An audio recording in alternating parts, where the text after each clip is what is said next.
भाइयों बहनों, शांति, एकता, सद्भावना के बिना यह देश विकास नहीं कर सकता है, प्रगति नहीं कर सकता है। और इसलिए शांति, एकता, भाईचारा, सद्भावना, इसी नींव पर विकास की इमारत बनने वाली है। और इसलिए भाइयों बहनों, आपने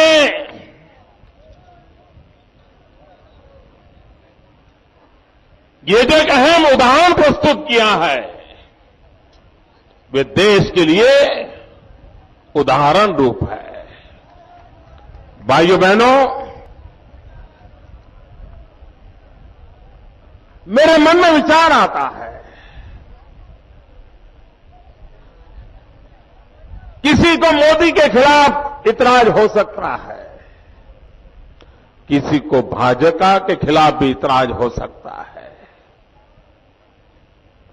लोकतंत्र में उनका विश्वास न हो और उनको अच्छा भी लगता हो कि अच्छा होगा इन धमाकों में इनका खेल पूरा हो जाए। लेकिन भाइयों बहनों, भाजपा के नेताओं को सुरक्षा मिले या न मिले, लेकिन बेगुनाह नागरिकों को क्यों मारा जा रहा है?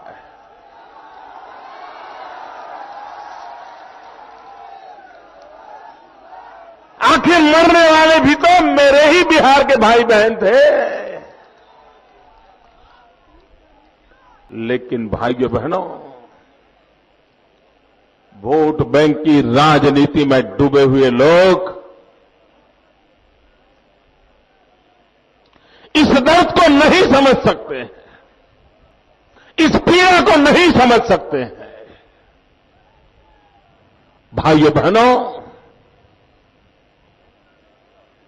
ऐसी विचारधारा, ऐसे राजनेता, उनसे जल्दी जितनी देश को मुक्ति मिलेगी उतना ही देश का भला होने वाला है।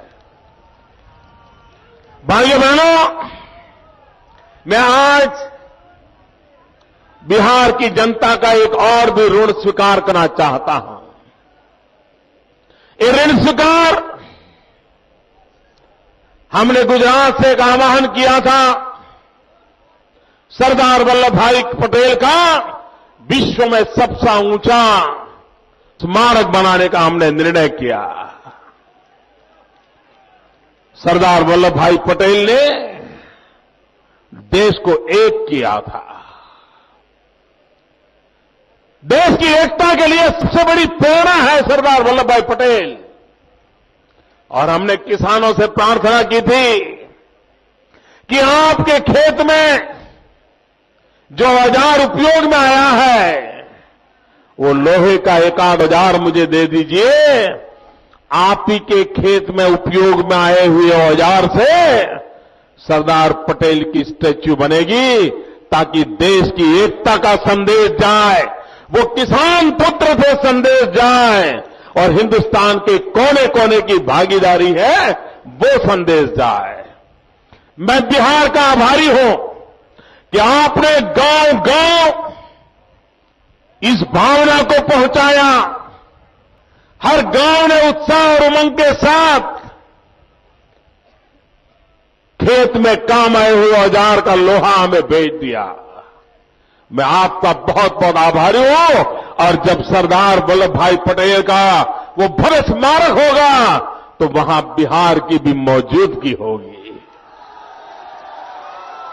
और इसलिए मैं आपका बहुत बहुत आभारी हूं। भाइयों बहनों, आज मैं मुजफ्फरपुर की धरती पर आया हूं। हम जो आजादी की सांस ले रहे हैं, इसका कारण खुदराम बोस जैसे वीर सपूतों ने देश के लिए अपने आप को बलि चढ़ाया था। देश की आजादी के जंग के सभी महापुरुषों को इस धरती पर से मैं नमन करता हूं। खुदराम बोस सदा सर्वदा देश की युवा पीढ़ी को त्याग और तपस्या की प्रेरणा देते रहेंगे। भारत के प्रथम राष्ट्रपति डॉक्टर राजेंद्र बाबू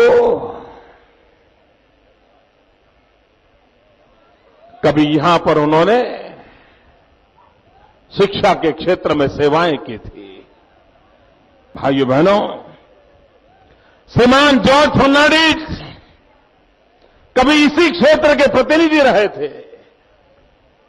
मैं आज आप सबको प्रार्थना करता हूं कि हम सब परमात्मा को प्रार्थना करें कि जॉर्ज फर्नांडिस साहब का स्वास्थ्य बहुत ही जल्द अच्छा हो और वे इस देश की सेवा में उनका अनुभव काम आए।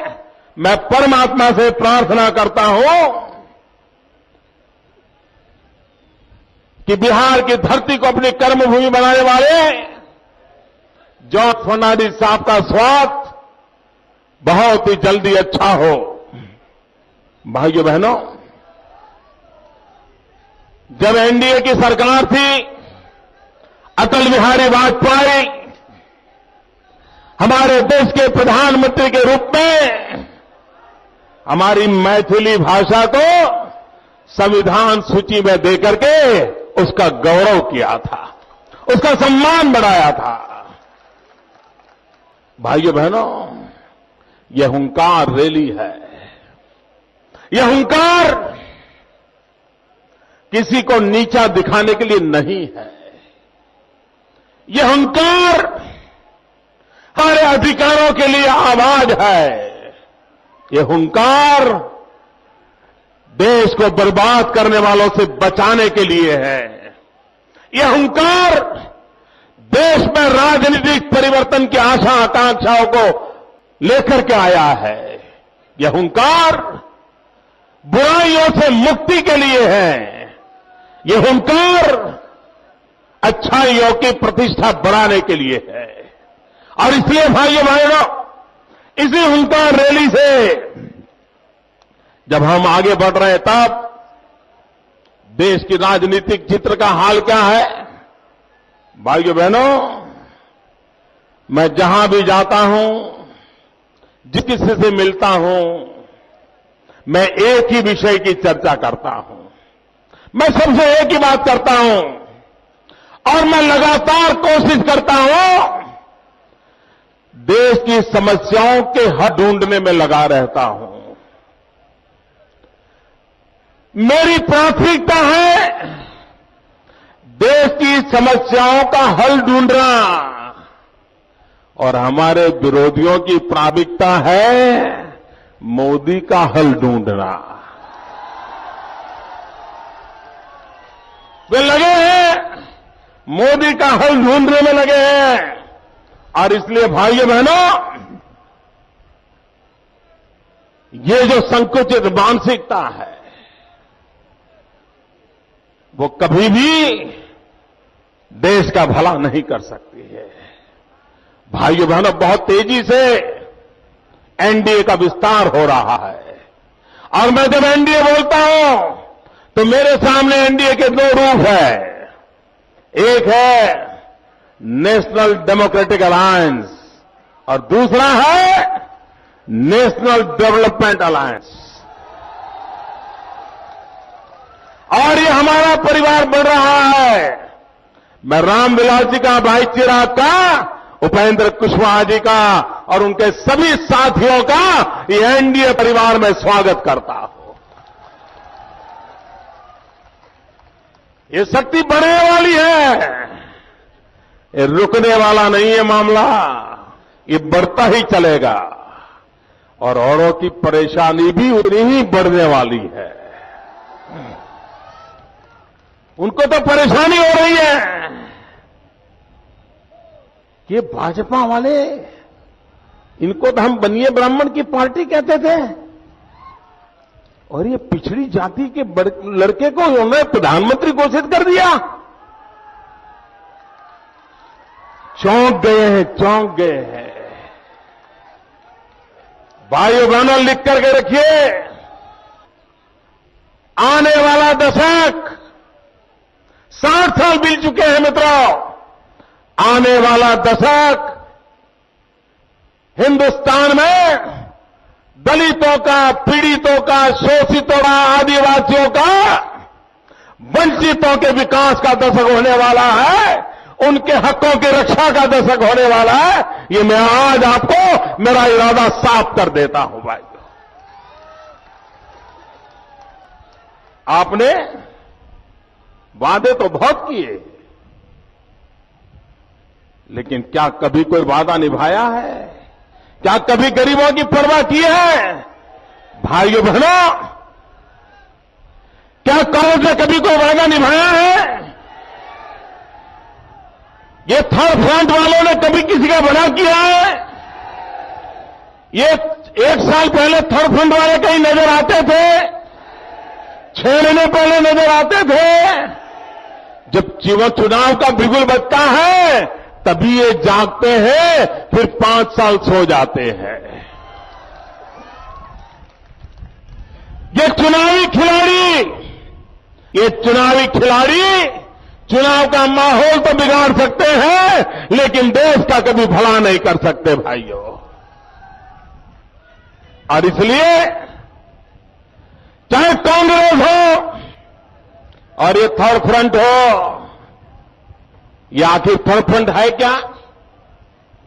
उसमें से अधिकतर पार्टियां वो हैं जिन्होंने कांग्रेस को बचाने का काम किया है।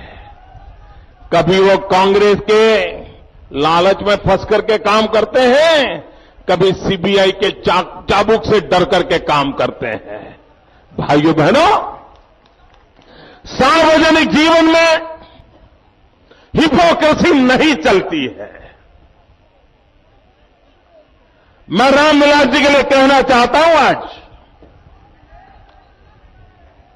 वो एनडीए छोड़ करके गए थे, विरोध की घोषणा करके गए थे, लेकिन उसके बाद कभी भी मिलना हुआ, कहीं पर भी मिलना हुआ तो प्यार से मिले हैं। और अगर अखबार वालों ने फोटो निकाली तो वो डरे नहीं है, कोई हिपोक्रेसी नहीं की। अखबार के सामने हाथ से हाथ मिलाकर के फोटो निकालने की हिम्मत रामविलास जी हमेशा करते थे। वरना मैंने ऐसे नेता देखे हैं कि कमरे में तो बड़े प्यार से बातें करते हैं, भोजन के टेबल पर भी बैठते हैं, लेकिन अगर पब्लिक में हाथ मिलाना है तो पसीना छूट जाता है।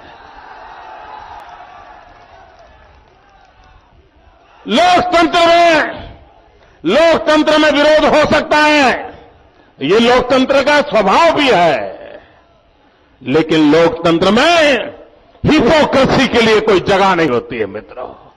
जनता गलतियों को माफ करती है, लेकिन जनता कभी भी हिपोक्रेसी को माफ नहीं करती है। भाइयों बहनों, मेरा बहुत सालों पहले मधुबनी जिले के एक सज्जन से काफी अच्छा परिचय हुआ था, और वो इतने मीठी भाषा बोलते थे, मुझे इतना मजा आता था सुनना है। मैथिली इतनी मीठी भाषा बोलते, मुझे बहुत अच्छा लगता था। भाइयों बहनों, एक तरफ इतनी बढ़िया मीठी भाषा, और मीठे लोग ही मीठी भाषा बोल सकते हैं, कड़वे लोग मीठी भाषा नहीं बोल सकते। लेकिन भाइयों बहनों, ये हमारा चंपारण, जो कभी देश की चीनी का कटोरा माना जाता था, यहां पर चीनी के कारखाने चलते थे, ऐसी तो क्या हाल हो गई कि देश को मीठा मुंह कराने वाला मेरा चंपारण की आज चीनी के कारखाने बंद पड़े हैं। भाइयों बहनों, मेरे गन्ने का किसान परेशान है। आज स्थिति को नहीं बदला जा सकता क्या? कौन जिम्मेवार है इसके लिए?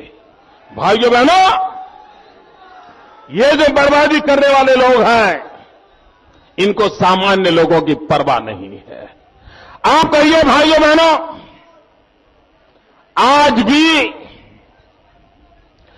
जिस बिहार में भगवान बुद्ध और महावीर का स्मरण होता है, जयप्रकाश नारायण तक के इतने महापुरुषों की भूमि रही है, लेकिन मेरे भाइयों बहनों, मैं माताओं से विशेष रूप से कहना चाहता हूं, क्या हमें पीड़ा नहीं होती है कि आज भी हमारे देश पे करोड़ों करोड़ों माताओं को खुले में शौचालय के लिए जाना पड़ता है। दिन के उजाले में हमारी मां बहनें शौचालय तो नहीं जा सकती है, रात के अंधेरे का इंतजार करती है, जिसके कारण उनके स्वास्थ्य पर गंभीर प्रकार की परिस्थितियां पैदा होती है। क्या भाइयों बहनों, आजादी के 60 साल के बाद कम से कम हमारी माताओं बहनों को शौचालय भी मिलना चाहिए कि नहीं मिलना चाहिए? जरा पूरी ताकत से बोलो, मिलना चाहिए कि नहीं मिलना चाहिए? मिलना चाहिए कि नहीं मिलना चाहिए? भाइयों बहनों, मेरा किसी से राजनीतिक विरोध नहीं है, मेरे भीतर एक पीड़ा होती है, दर्द होता है मेरी करोड़ों करोड़ों मां बहनों के ये हाल देख करके। हमारे बिहार में सिर्फ 23% घर ऐसे हैं जहां शौचालय है, सिर्फ 23%। भाइयों बहनों, ये ऐसा मेरा देश 21वीं सदी में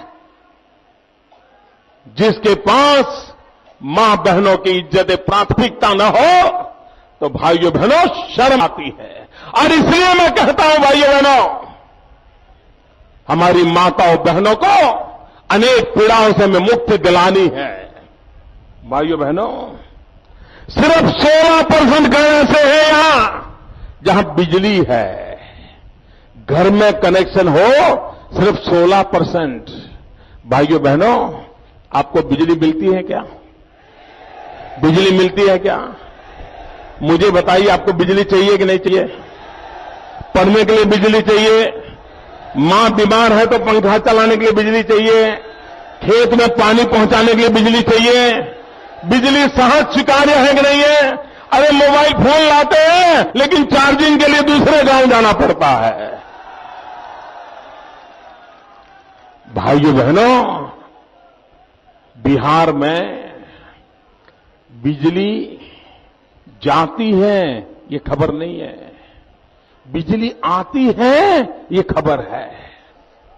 लोग रास्ते में जाते बस में बात करते हैं, यार पिछले मंगल मेरे यहां आई थी, तो दूसरा कहता अच्छा मेरे यहां तो पिछले मंगल भी नहीं आई। बिजली आना है खबर यहां। भाइयों बहनों, नजदीक में कोयले की खदान है। पूर्व में तो बिहार जो संयुक्त था तो कोयले खदान के ढेर पर बैठा हुआ था, लेकिन विकास की दृष्टि न होने के कारण ये तबाही हो गई। मेरे नौजवान, आप मुझे बताइए, ये बिहार की वर्तमान सरकार आपको रोजगार दे सकती है? ये दिल्ली की वर्तमान सरकार आपको रोजगार दे सकती है? क्या रोजगार के बिना आपका जीवन चल सकता है? भाइयों बहनों, मैंने अभी 2012 की जानकारी ली। 2012 में 8,50,000 लोगों ने बेरोजगारों के दफ्तर में अपना नाम रजिस्टर करवाया बिहार में। 8,50,000। और नौकरी कितने लोगों को मिली होगी? 8,50,000 बेरोजगार में से ये विकास के दावे करने वाली सरकार ने सिर्फ 2,000 लोगों को रोजगार दिया। 2,000। भाइयों बहनों, जिनको देश के नौजवानों की परवाह नहीं, उनके रोजगार की परवाह नहीं, भाइयों बहनों, वे कभी भी आने वाली पीढ़ी का भला नहीं कर सकते। जिस प्रकार से यहां हमारा किसान गन्ने की खेती करना, चीनी की मिलें बंद हुई है, किसान परेशान है, उसी प्रकार से पूरा हिंदुस्तान इसी क्षेत्र से लीची का भी स्वाद लेता है और मखाना का भी स्वाद लेता है। हिंदुस्तान का 90% मखाना इसी इलाके से आता है। और भाइयों बहनों, और इसलिए हमारा और आपका नाता जरा पुराना है। अगर कल नहीं तो मखाना कहां से आएगा? और इसलिए आपका और कमल का तो बड़ा पक्का नाता है। और एक बार कमल आया तो सिर्फ मखाना ही नहीं, लक्ष्मी स्वयं आकर के बैठने वाली है। भाइयों बहनों, क्या मखाना न्यूट्रिशन की दृष्टि से उत्तम है? मखाना न्यूट्रिशन वैल्यू सबसे ज्यादा वाला जो कुछ चीजें खाने में आती है, उसमें एक नाम मखाना का आता है। लेकिन उसके वैल्यू एडिशन के लिए न कुछ सोचा गया, न विचार किया गया। भाइयों बहनों, आवश्यकता यह है विकास को प्राथमिकता दी जाए।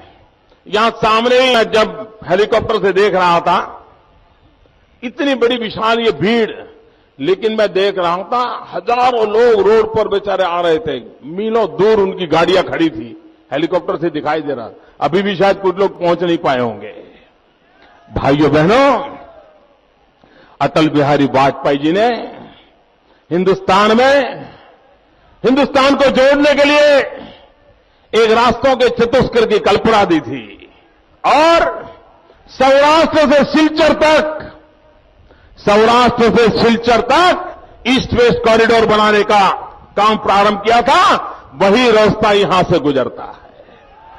भाइयों बहनों, अगर 2004 में अटल जी की सरकार बनी होती, मैं भाइयों बहनों दावे से कहता हूं, ये सौराष्ट्र से सिलचर वाया बिहार तेज गति से गाड़ियां दौड़ती बिजनेस चलता, कितना बड़ा काम हो रहा। लेकिन वो अनेक राज्यों के किनारे पर मरा पड़ा है।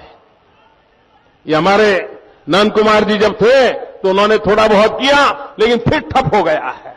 लेकिन और राज्यों में तो दिल्ली सरकार ने इसको रोक करके बैठे हुए हैं।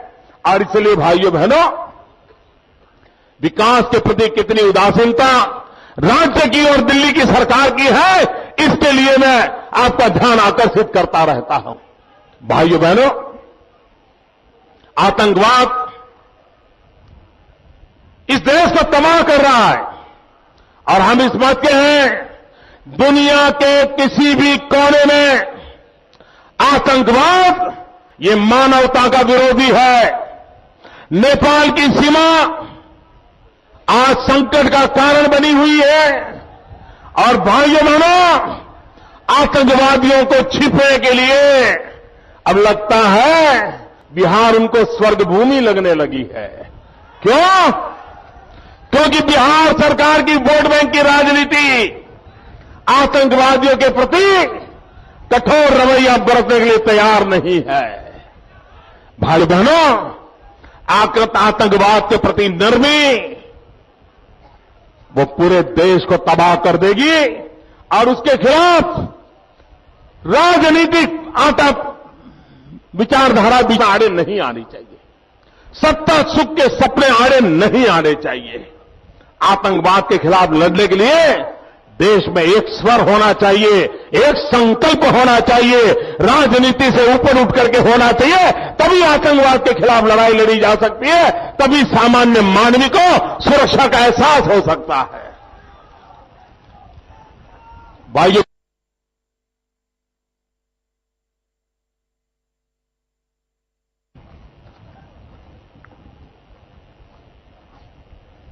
गरीबों का मसीहा कहते हैं। भाइयों बहनों, पिछले 40 साल से हिंदुस्तान में गरीबों की भलाई के लिए 20 सूत्री कार्यक्रम चलता है। जिस 20 सूत्री कार्यक्रम के तहत गरीबों की भलाई के काम होते हैं, सभी सरकारें और भारत सरकार इससे जुड़ी हुई है। हर 6 महीने उसकी रिपोर्ट निकलती थी। कौन सरकार गरीबों की भलाई के लिए अच्छा काम करती है?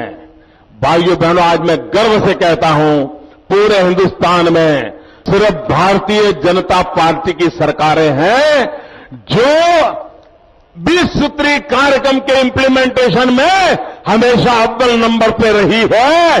भाइयों बहनों, कांग्रेस की एक भी सरकार नहीं रही है। और ये थर्ड फंड के नाम पर गाजे बाजे करने वालों को तो ऐसे कामों में कोई रुचि भी नहीं है, नहीं उन्होंने कभी की है।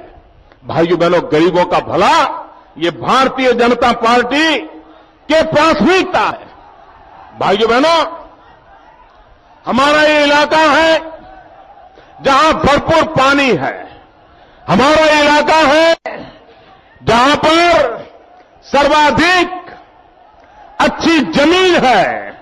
लेकिन भाइयों बहनों, पानी के कारण कभी बाढ़ में परेशानी होती है तो कभी बाढ़ के बाद अनेक प्रकार की बीमारियों के कारण परेशानी होती है।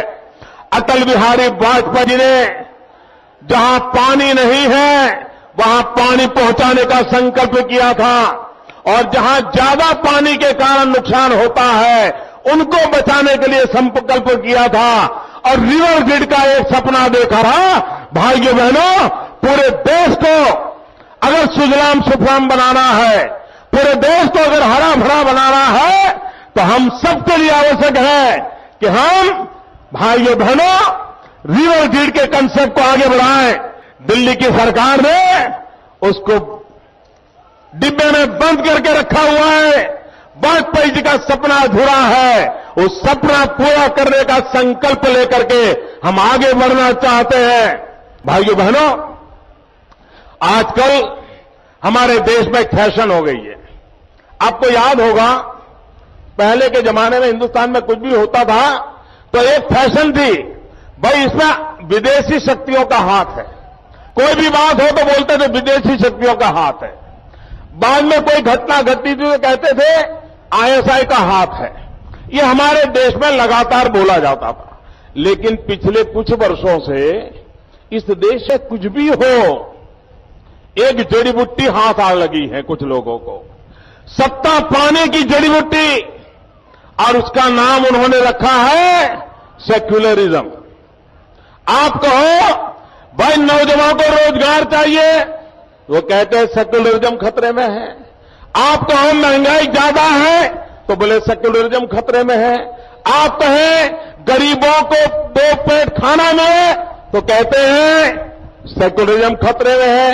आप कहो कि भाई हमारे यहां खेती किसानों की परेशानी है, अरे बोले वो बाद में, अभी सेक्युलरिज्म परेशान है। भाइयों बहनों, आप मुझे बताइए, आपको रोजगार चाहिए या नहीं चाहिए? गरीब को खाना चाहिए कि नहीं चाहिए? रहने को घर चाहिए कि नहीं चाहिए? इनके पास जवाब नहीं है, इनके पास जवाब नहीं है, और इसलिए एक ही माला फेरते रहते हैं सेक्युलरिज्म सेक्युलरिज्म। भाइयों बहनों, ये फरेब है, देश की जनता को गुमराह करने का काम है। इनके लिए सत्ता हथियाना एक सिर्फ रास्ता है, इनका कोई कमिटमेंट नहीं है। और इसलिए भाइयों बहनों, इस देश के सामने मुद्दा है महंगाई, इस देश के सामने मुद्दा है भ्रष्टाचार, इस देश के सामने है मजबूत सरकार, इस देश के सामने मुद्दा है मजबूत नेतागिरी। उसका जवाब देना नहीं है, इसलिए ऐसे ही बातें करके देश को गुमराह करने की कोशिश कर रहे हैं। और इसलिए मैं कहना चाहता हूं मेरे भाइयों बहनों, उनके लिए सेक्युलरिज्म ये सिर्फ चुनावी नारा है। हमारे लिए सेक्युलरिज्म का मतलब है हर संप्रदाय हमारा है। उनके लिए सेक्युलरिज्म वोट बैंक की राजनीति है, हमारे लिए सेक्युलरिज्म ये विकास की राजनीति है। उनके लिए सेक्युलरिज्म तोड़ो और राज करो, हमारे लिए सेक्युलरिज्म जोड़ो और विकास करो का मंत्र है। उनके लिए secularism appeasement for few, justice for none. हमारे लिए appeasement to none, justice for all, ये हमारा सेक्युलरिज्म है। उनके लिए सेक्युलरिज्म नाकामियों को छुपाने का बहाना है, हमारे लिए सेक्युलरिज्म विकास का नया रास्ता बनाना है। भाइयों बहनों, उनके लिए सेक्युलरिज्म रिलीजन फर्स्ट होता है, हमारे लिए सेक्युलरिज्म इंडिया फर्स्ट होता है। भाइयों बहनों, उनके लिए सेक्युलरिज्म ये राजनीतिक हथकंडा है, हमारे लिए आस्था का विषय है। और इसलिए भाइयों बहनों, सेक्युलरिज्म के नाम पर हिंदुस्तान को गुमराह करने वाले लोग, भाइयों बहनों, मैं आज बिहार की धरती पर आया हूं। 1947 में हमारा देश आजाद हुआ, 2022 में हमारी आजादी को 75 साल होंगे। अमृत पर्व आएगा, क्या हमारा देश अमृत पर्व आने से पहले ये सपना नहीं दे सकता है क्या? भाइयों बहनों, मैं इरादा लेकर के आया हूं आज, और मैं आपको कहता हूं, हिंदुस्तान में कोई ऐसा नागरिक न हो कि जिसको रहने के लिए छत न हो। हम ऐसा हिंदुस्तान बनाना चाहते हैं, हर परिवार को घर मिले, और घर भी ऐसा जिसमें शौचालय हो, घर भी ऐसा जिसमें पानी का नल हो, नल में पानी आता हो, घर भी ऐसा जिसमें बिजली का कनेक्शन हो। भाइयों बहनों, ऐसा घर हिंदुस्तान के हर परिवार को मिले, ये भारतीय जनता पार्टी का, एनडीए का सपना है। और जब हिंदुस्तान अपने आजादी के 75 वर्ष मनाएगा, उस समय हम इसको पूरा करने के लिए आपके पास आए हैं। मैं विश्वास करता हूं आप मुझे समर्थन करेंगे, हर परिवार को घर मिले, इस काम को आप बल देंगे, यह मैं विश्वास करता हूं। भाइयों बहनों, आज देश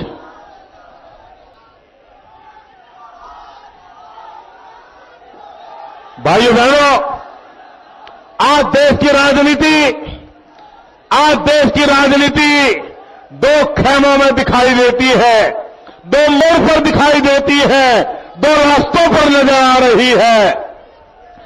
मोदी कहता है महंगाई रोको, वे कहते हैं मोदी रोको। मोदी कहता है भ्रष्टाचार रोको, वो कहते हैं मोदी रोको। मोदी कहता है मां बहनों पर अत्याचार रोको, वो कहते हैं मोदी रोको। मोदी कहता है अन्याय रोको, वो कहते हैं मोदी रोको। मेरे भाइयों बहनों, उनकी पूरी राजनीति, सारे लोग इकट्ठे हुए हैं, एक ही मुद्दे पर इकट्ठे हुए हैं। उनका एक ही सपना है, मोदी रोको, एक ही एजेंडा, मोदी रोको। मोदी कहता है विकास करना है, वो कहते हैं मोदी का विनाश करना है। निर्णय देश की जनता को करना है, निर्णय देश की जनता को करना है। ये नकारात्मक राजनीति को विदाई देना है। और इसलिए भाइयों बहनों, आज जब खुदराम बोस जहां बलि चढ़े, बलिदान हुए, उस पवित्र धरती पर से मैं कहना चाहता हूं, मैं सौगंध मुझे इस मिट्टी की, सौगंध मुझे इस मिट्टी की, मैं देश नहीं मिटने दूंगा। सौगंध मुझे इस मिट्टी की, मैं देश नहीं मिटने दूंगा। सौगंध मुझे इस मिट्टी की, मैं देश नहीं झुकने दूंगा। मेरी धरती मुझसे पूछ रही, मेरी धरती मुझसे पूछ रही, कब मेरा कर्ज चुकाओगे? मेरा अंबर मुझसे पूछ रहा, कब अपना फर्ज निभाओगे? मेरा वचन है भारत मां को, मेरा वचन है भारत मां को, तेरा शीश नहीं झुकने दूंगा। सौगंध मुझे इस मिट्टी की, सौगंध मुझे इस मिट्टी की, मैं देश नहीं मिटने दूंगा, मैं देश नहीं मिटने दूंगा, देश नहीं झुकने दूंगा, मैं देश नहीं लुटने दूंगा।